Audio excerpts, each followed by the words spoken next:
Taïwan, un mosaïque de religions.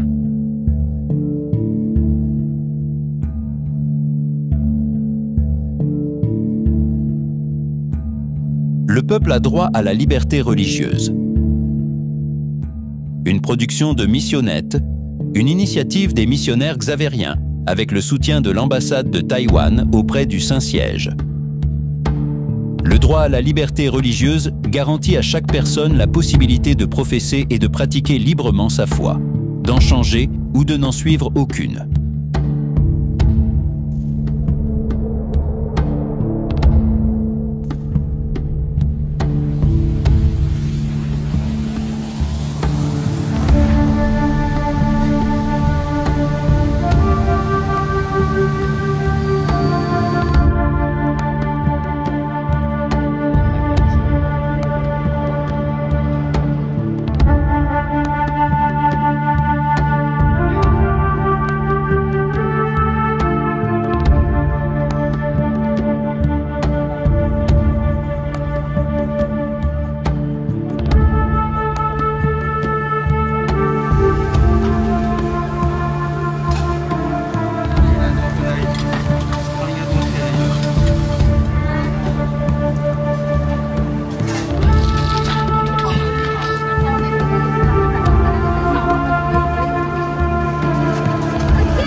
Au cœur de l'Asie, entre les temples où s'élève l'encens et les églises silencieuses, se croisent des histoires de foi, de quête et d'espérance.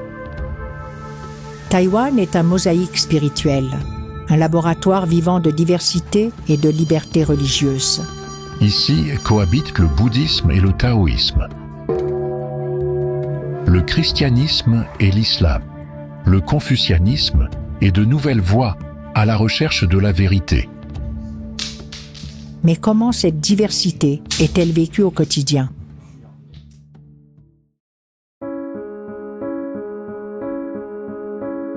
Religion traditionnelle à Taïwan.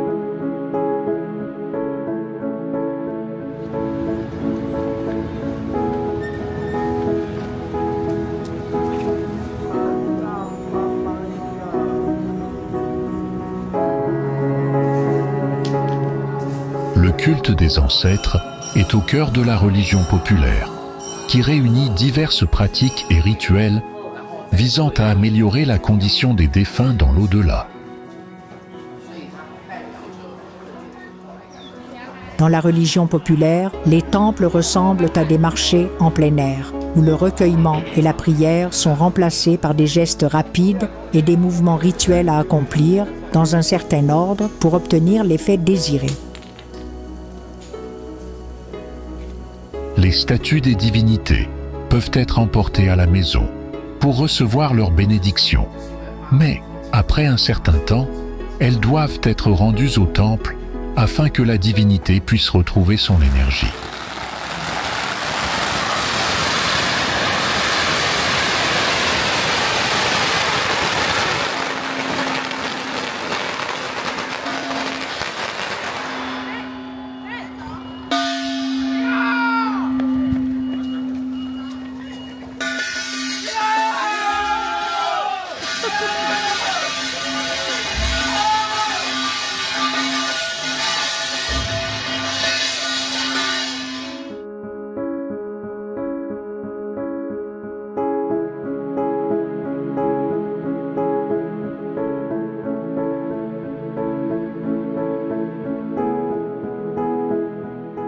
Jigong était un moine bouddhiste zen ayant vécu sous la dynastie des Song du Sud.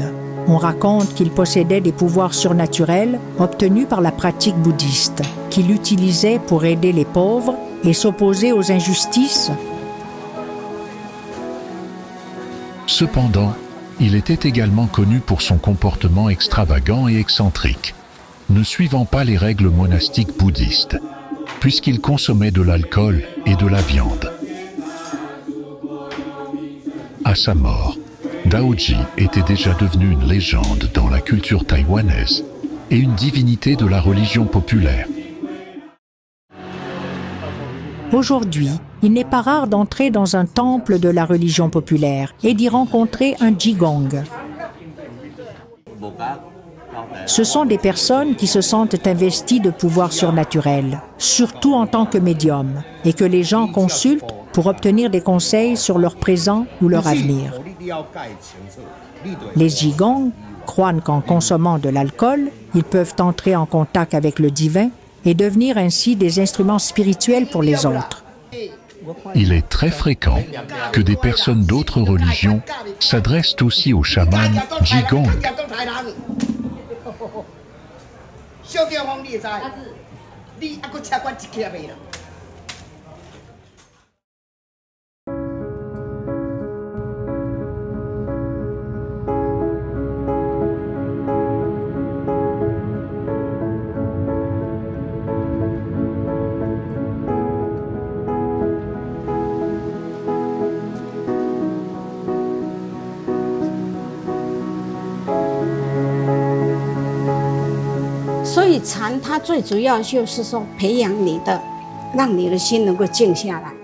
Dans l'école zen, la méditation occupe une place centrale.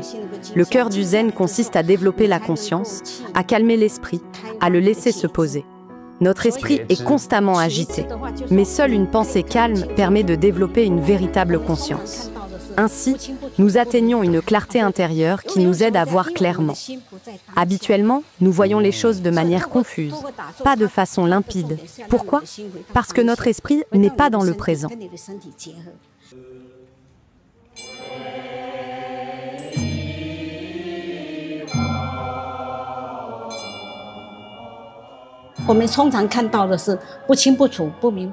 La méditation sert précisément à cela, à ramener l'esprit au moment présent, au corps, à unir l'esprit et le corps. Ce n'est qu'ainsi que l'on peut se connaître soi-même, se comprendre. Car en réalité, nous ne nous connaissons pas. Tout le monde pense se connaître, mais en vérité, non. Sans pratique spirituelle, on ne peut pas vraiment se connaître. On ne peut pas se comprendre soi-même. Et sans cela, on ne peut pas parler de pratique ni de méditation. Méditer, c'est corriger son propre comportement. Corriger ses pensées, ses paroles et ses actions, c'est-à-dire nos habitudes mentales. Mais souvent, nous n'avons pas le contrôle de nos pensées. Alors, comment vivre la pratique de la méditation? Il existe un ordre précis à respecter.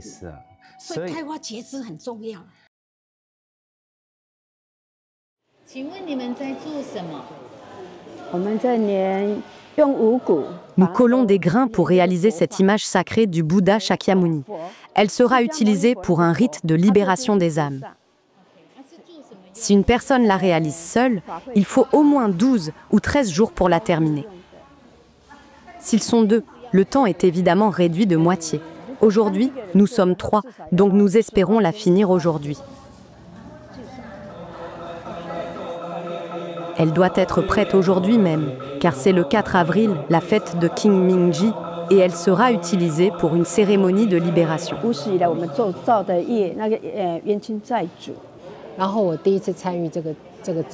C'est un grand travail, et lorsque nous aurons terminé, nous la brûlerons.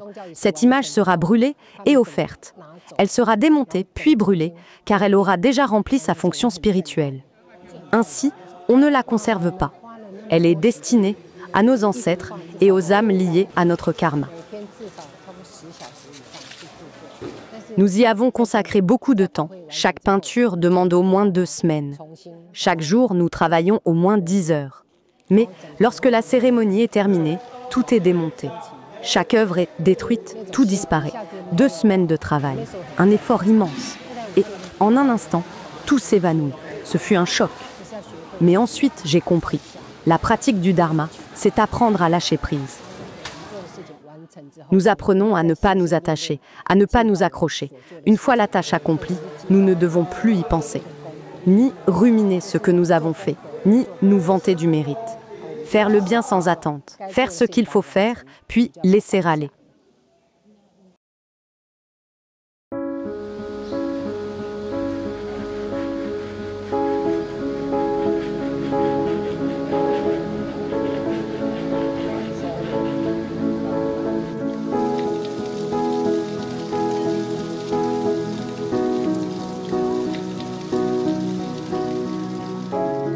Outre la religion populaire et le bouddhisme, le taoïsme est l'une des traditions spirituelles qui influence le plus la culture du peuple taïwanais.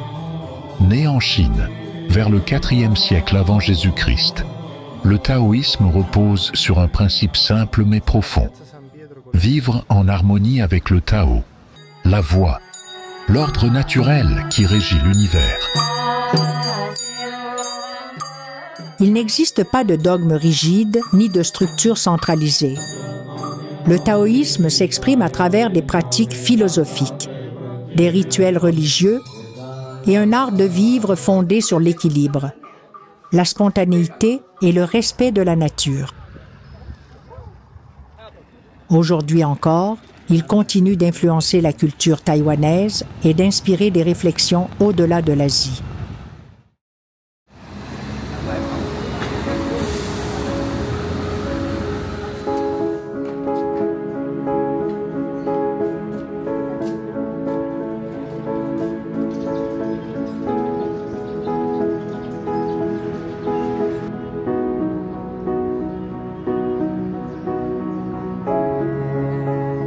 Le confucianisme est né en Chine au VIe siècle avant Jésus-Christ, à partir des enseignements de Confucius, philosophe et maître qui a profondément marqué la culture de l'Asie orientale.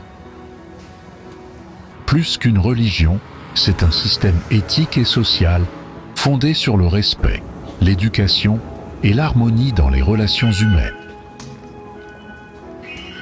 En son centre des valeurs telles que la piété filiale, la justice et le sens du devoir. Pendant des siècles, le confucianisme a guidé les gouvernements, façonné les institutions et influencé la vie quotidienne. Aujourd'hui encore, ces enseignements résonnent dans les sociétés de l'Asie contemporaine, y compris à Taïwan. Le confucianisme et le taoïsme sont plus que des religions. Ils font partie intégrante de la culture taïwanaise.